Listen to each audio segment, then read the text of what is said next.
I know a couple of people who, when you were describing that first stage where a baby doesn't even understand that the mother is not thinking the same thing as them, I know a couple of adults who aren't that bad, but they really don't understand that what they're experiencing could be completely different to what someone else is experiencing, and it comes across as quite self-centered in a way. It is self-centered, isn't it? Yeah. They have no idea that actually their view of the world is not universal. And I like the way you've described it there.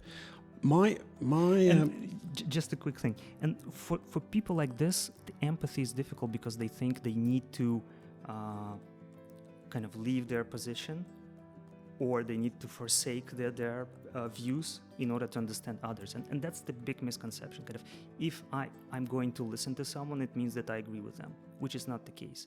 And the development then follows the pattern that kind of I hold my stand, I hold my ground, but I also listen, and mentally, in my kind of mental headspace, I'm capable of having two positions at the same time. Not agreeing, not siding with either one, but just having them almost as a picture. I can see both before doing anything about them.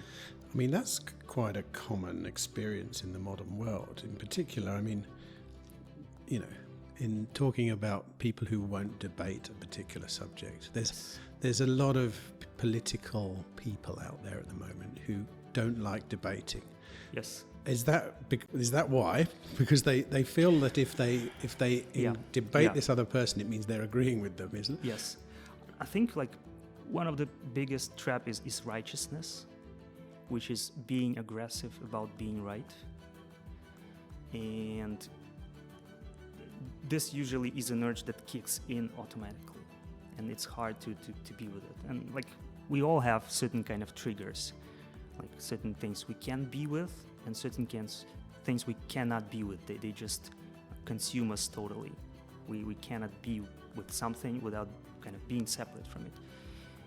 And probably that also has to do with the way we are educated. I think a lot about schooling and how it distorts our mental capacities, because we are in the school, we are in a very linear world where certain things are true and certain things are not true. There are right answers that we need to give to teachers, and there are wrong answers. And obviously life is more complicated. There are different shadows of gray, but like we for 10 years, for a dozen of years, we're told to be in a black and white world, and then it becomes more difficult to kind of hold on uncertainty of how complex is the world. And then, of course, we want to,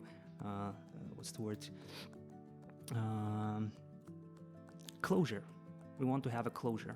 We need to have a simple answer that will align and makes us calm and assured that everything is right. We are good people, they are bad people, everything is all right.